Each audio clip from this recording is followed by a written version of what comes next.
जय हिंद दोस्तों, आप सभी ने RW की अभी मॉक टेस्ट लगा ली होगी। संडे है आज मॉक टेस्ट लगा ली होंगे, जैसे कि SSC GD UP प्लस और RPF कांस्टेबल और SI। RPF कांस्टेबल और SI का एक ही मॉक टेस्ट आता है, अलग अलग नहीं आते हैं। तो आपने लगा लिए होंगे, तो आपका स्कोर कितना रहा वो ज़रूर बताएं कमेंट बॉक्स में। और आपका स्कोर पिछली बार की अपेक्षा घटा है कि बढ़ा है वो ज़रूर बताएं। तो देखो, मैं बात करने वाला हूँ कि जो मॉक टेस्ट लगा रहे हो, तो मॉक टेस्ट में स्कोर किस प्रकार से बढ़ाना है। मैं मॉक टेस्ट के बारे में नहीं बता रहा हूँ कि मॉक टेस्ट कैसा आया था, क्या था, उसके बारे में बात नहीं करेंगे। हम बात करेंगे मॉक टेस्ट में स्कोर किस प्रकार से बढ़ाना है, आपको मॉक टेस्ट किस प्रकार से लगाना है, चाहे आप RW की पे लगाओ चाहे किसी की पे लगाओ। तो मॉक टेस्ट में स्कोर क्यों नहीं बढ़ रहा है, वो चीज़ के बारे में बात करेंगे हम, ठीक है। तो पहले हम बात करते हैं मॉक टेस्ट के बारे में। तो मॉक टेस्ट का स्कोर कैसे बढ़ाएं दो। तो मॉक टेस्ट में जैसे आपको पहले क्या करना है, जो मॉक टेस्ट में मेन सब्जेक्ट देखने हैं। जैसे आपको पता है, जैसे SSC GD है, तो SSC GD में क्या क्या आता है, math, reasoning, Hindi, GK GS। तो अपन में स्कोरिंग सब्जेक्ट देखिए। पहली चीज़, सबसे पहली चीज़ होती है मॉक टेस्ट में स्कोर बढ़ाने का सबसे बढ़िया तरीका होता है, जब आप सिलेबस पढ़ते हैं उस समय देखो कि कौन से सब्जेक्ट आते हैं, इनमें स्कोरिंग सब्जेक्ट कौन सा है, उन पे ज़्यादा ध्यान दिया। जैसे कि SSC GD में मैथ है, रीजनिंग है, हिंदी है, ये स्कोरिंग सब्जेक्ट हैं, इन पे ज़्यादा ध्यान देना है आपको, इन पे ज़्यादा ध्यान देना है। दूसरी चीज़, आपको जो स्कोरिंग सब्जेक्ट नहीं है उस पर ध्यान तो देना है, लेकिन उस पर इतना ज़्यादा ध्यान नहीं देना है, ये चीज़ होगी, ठीक है। अब मैथ रीजनिंग पर आपको इतना करना है, इतना मैथ रीजनिंग हिंदी इतनी अच्छी कर लेनी है आपको कि कम से कम 90 से 90 नंबर आए, ठीक है। 90 मतलब 90% से कम नंबर नहीं आए, एक चीज़ ये होगी, ठीक है। दूसरी चीज़, अब जब मॉक टेस्ट लगाते हो तो मॉक टेस्ट में नंबर कम आने की कारण क्या होते हैं, कुछ गलतियाँ होती हैं। जैसे अब मॉक टेस्ट लगाइए, मॉक टेस्ट का एनालिसिस ना करना। जैसे आप मॉक टेस्ट लगाते हो उस समय आप मॉक टेस्ट का एनालिसिस नहीं करते हो, जैसे मॉक टेस्ट लगाने के बाद उसका एनालिसिस करना बहुत ज़रूरी है। एनालिसिस करना, जो आपके क्वेश्चन गलत हुए हैं उन पर काम करना, और जो चैप्टर से, जैसे बाहरी चैप्टर से क्वेश्चन आए उन चैप्टर को पढ़ना, जो चैप्टर हमने पढ़े नहीं उनका रिवीजन करना, पढ़ना, ये चीज़ होती है। देखो, जब आप मॉक टेस्ट लगा लिए, आपने मॉक टेस्ट का सबसे पहले काम क्या होता है, एनालिसिस करना।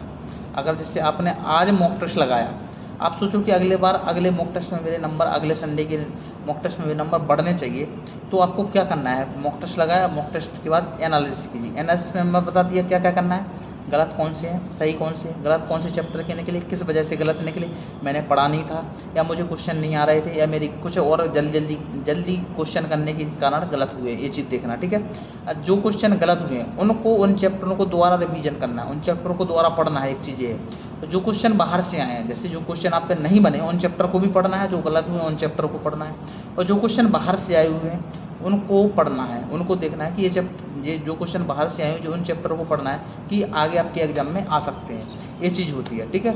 और दूसरी चीज़, आपको टाइम मैनेजमेंट करना है, सबसे पहले टाइम मैनेजमेंट करना है।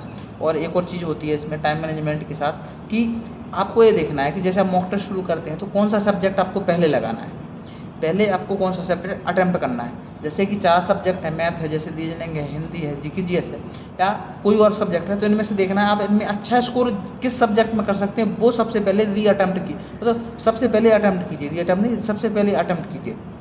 जैसे SSC GD की बात करें, 4 सब्जेक्ट है, math, reasoning, Hindi, GK GS, तो इनमें से आपको सबसे पहले कौन सा सब्जेक्ट उठाना चाहिए, तो सबसे पहले वो सब्जेक्ट उठाना चाहिए जिनमें अच्छे से अच्छा स्कोर कर सकते हैं। मैं हूँ तो मैं सबसे पहले मैथ है तो मैथ उठाता था, मैथ में अच्छा स्कोर कर सकता था, करता था, तो मैं मैथ ही पहले सबसे पहले करता था, मैथ या रीजनिंग, ठीक है। तो आप जिस सब्जेक्ट में अच्छा स्कोर कर सकते हैं वो सब्जेक्ट आपको करना है, और फिर उनमें अगर गलत क्वेश्चन निकलते हैं तो मैंने बता ही दिया कि उनको पढ़ना है, दोबारा रिवीजन करना है, ये चीज़ है।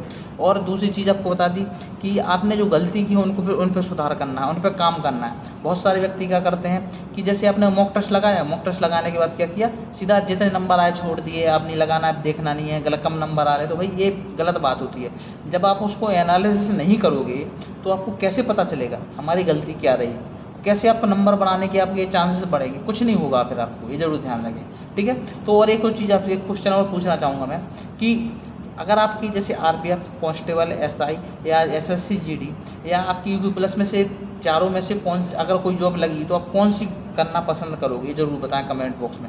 अगर इससे रिलेटेड कोई डाउट हो तो हमारी इंस्टा ID की लिंक है डिस्क्रिप्शन में डाल दिए, वहाँ पे जाके हमसे कोई भी डाउट पूछ सकते हैं, ठीक है। अब मिलेंगे नेक्स्ट वीडियो में। जय हिंद दोस्तों, धन्यवाद।